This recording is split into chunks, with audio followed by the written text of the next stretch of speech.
Good morning students, I am MRK. Today 10th Max பார்த்துக்கிட்டு இருக்கோம். Chapter 5 Coordinate Geometry Exercise 5.3 14th Sum Second Roman Letter.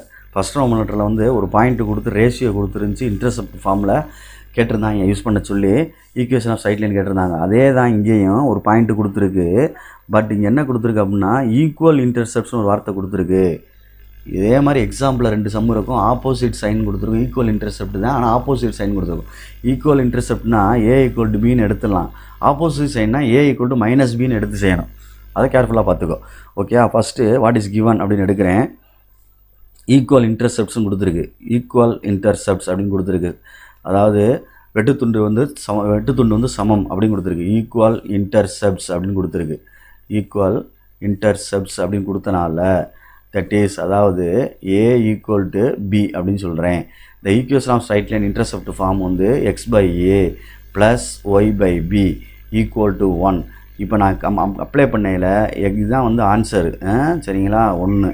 இதை வந்து தான் கணக்கு மூவ் பண்ண போகிறேன். இதில் ஏக்கு பதிலாக பியோ பிக்கு பதிலாக ஏயோ ஈக்குவலாக போடணும், உன்னுடைய விருப்பம். நான் ஏஏ அப்ளை பண்ணிக்கிறேன். X by A plus Y by பிக்கு பதிலாக ஏ அப்ளை பண்ணுறேன் ஈக்குவல் டு 1.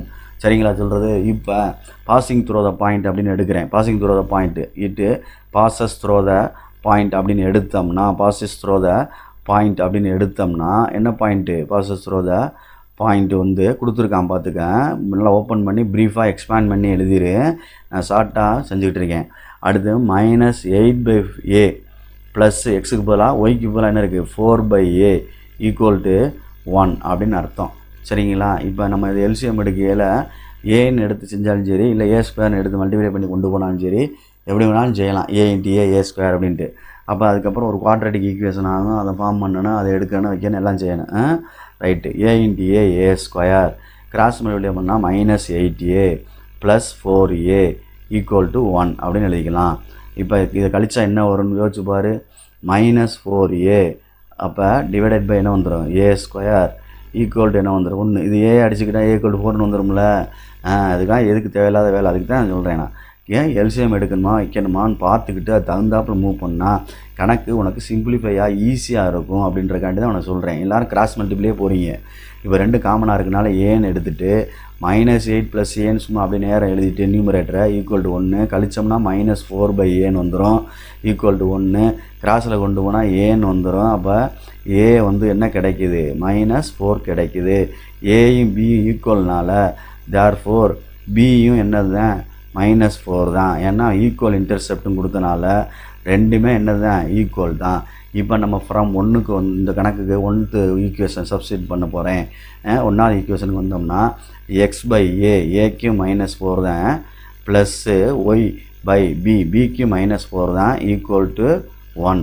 அப்போ ரெண்டையும் மல்டிப்ளை பண்ணுறோம்னா பண்ணி அப்படியே காமனாக போட்டாலும் சரி 4 அப்படியே மேலே அப்படியே X plus Y equal to 1. Okay, numerator அப்படியே எழுதிட்டேன். Cross multiply X plus Y equal to 1 × -4 உள்ளே கொண்டு வந்தோம்னா எக்ஸ் ப்ளஸ் ஒய் -4 உள்ள வந்து என்ன ஆயிரும்? +4 ஈக்குவல் டு 0. எவ்வளோ ஈஸியாக இருக்குது தம்பி, பார்த்தீங்களா தம்பி? நீங்கள் அந்த ஈக்குவல் இன்டர்செப்டை வச்சு ஈக்குவலாக மெயின்டைன் பண்ணி கொண்டு வரணும். வெரி வெரி ஸ்மால் சம்மு. நீங்கள் பார்த்து பயப்படுற கொஸ்டினை பார்த்தோன்னே கொஸ்டினை வாசித்து இன்டர்செப்ட் ஃபார்மும் ஒரு பாயிண்ட் கொடுத்தா இந்த நான் 1ன்னு போட்டிருக்கேன் பாரு ஈக்குவேஷன் நம்பர், இந்த ஃபார்மெட்டில் கொண்டு வரணும்னு சொல்லி செய்யணும். ஒரு 5-6 சம்முக்கிட்ட நம்ம இது வந்து ஓனாக கேட்பாங்கடா.